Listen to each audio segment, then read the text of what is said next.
দর্শক, ঢাকা পোস্টের সঙ্গে আপনাদের আবারও যুক্ত করেছি উত্তরার যে বিমান দুর্ঘটনা সেখান থেকে সেটি আপনাদের দেখানোর চেষ্টা করছিলাম। দর্শক, আসলে এই দুর্ঘটনাতে কিন্তু বহু হতাহতের সংখ্যা করা হচ্ছে, যেমনটি আপনাদের দেখানোর চেষ্টা করছি। আসলে ভেতরে প্রবেশ করাটা অনেকটাই কষ্টসাধ্য, কেননা উদ্ধারে তৎপর রয়েছেন সেনাবাহিনী, নৌবাহিনী, বিমান বাহিনী সহ অসংখ্য উদ্ধারকারী ইউনিট কিন্তু কাজ করছে এখানে। তবে যেমনটি এখন পর্যন্ত আমরা আপনাদের দেখানোর চেষ্টা করছি যে যারা হতাহত হয়েছেন তাদেরকে কিন্তু উদ্ধারে সচেষ্ট রয়েছেন আইনশৃঙ্খলা রক্ষাকারী বাহিনী।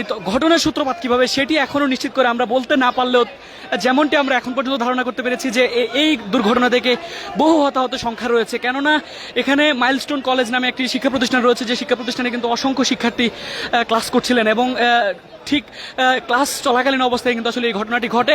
এবং ঠিক এই মুহূর্তে আপনাদের দেখানোর চেষ্টা করছি যে এখানে কিন্তু অসংখ্য উদ্ধারকারী দল কিন্তু যোগ দিয়েছেন। ফায়ার সার্ভিস, নৌবাহিনী, পুলিশ, সেনাবাহিনীর সঙ্গে ক্যাডেটের যেসব উদ্ধারকারী দল রয়েছে তারা কিন্তু যুক্ত হয়েছেন, তারা যুক্ত হয়ে রীতিমতো এখানে কাজ করছেন। দর্শক, আপনাদের যদি একটু দেখাতে চাই যে ফায়ার সার্ভিসের কিন্তু অসংখ্য ইউনিট এখানে উদ্ধার কার্যক্রমে চলমান রয়েছে তাদের, এবং বহু হতাহতের সংখ্যা কিন্তু এখন পর্যন্ত করা হচ্ছে, যেটি আপনাদের নিশ্চিতভাবে আমরা বলতে পারছি।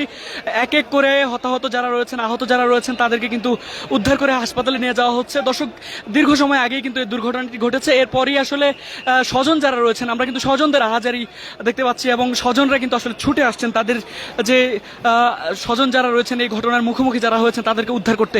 দর্শক, ঠিক এই মুহূর্তে আপনাদের দেখানোর চেষ্টা করছি, আমার ঠিক সামনেই আসলে এই ঘটনাটি ঘটেছে।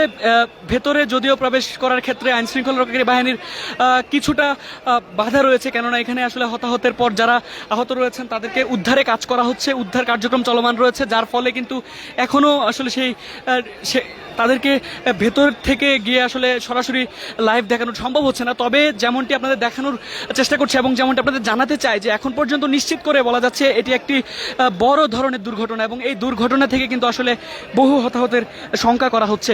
এবং এই দুর্ঘটনার পরেই কিন্তু আসলে এখানে যৌথভাবে যোগ দিয়েছে ফায়ার সার্ভিস, নৌবাহিনী সহ অন্যান্য যেসব উদ্ধারকারী দল, তারা কিন্তু যোগ দিয়েছেন এবং তারা যোগ দিয়ে কিন্তু উদ্ধার কার্যক্রম চলমান রেখেছেন। এবং সেনাবাহিনীর সদস্যরা এক এক করে ভেতর থেকে আহত এবং সুস্থ যারা রয়েছেন তাদেরকে কিন্তু উদ্ধার করছেন। ঠিক এই মুহূর্তে ঢাকা পোস্টের সঙ্গে দেখানোর চেষ্টা করছি। ঠিক আপনাদের যদি জানিয়ে রাখি, উত্তরা মেট্রো রেলের ঠিক পাশেই আসলে মাইলস্টোন কলেজ নামের যে শিক্ষা প্রতিষ্ঠানটি রয়েছে সেই প্রতিষ্ঠানের পাশেই এই ঘটনাটি। এই ঘটনার পরে আসলে এই এলাকায় যে সাধারণ মানুষ রয়েছেন তাদের মধ্যেও কিন্তু আসলে এই আহাজারি দেখা যাচ্ছে। আপনাদের দেখানোর চেষ্টা করছি আসলে এক এক করে কিন্তু সেনাবাহিনী সদস্য যারা রয়েছেন তারা এক একজন করে উদ্ধার করে নিয়ে আসছেন। তবে স্বজনদের যে আহাজারি সেটি কিন্তু আসলে এখনও রয়েছে, স্বজনদের যে বিলাপ সেটি কিন্তু আমরা দেখানোর চেষ্টা করছি। যেমনটি আসলে জানা গেছে যে এটি বড় ধরনের একটি দুর্ঘটনা এবং এই দুর্ঘটনাতে আসলে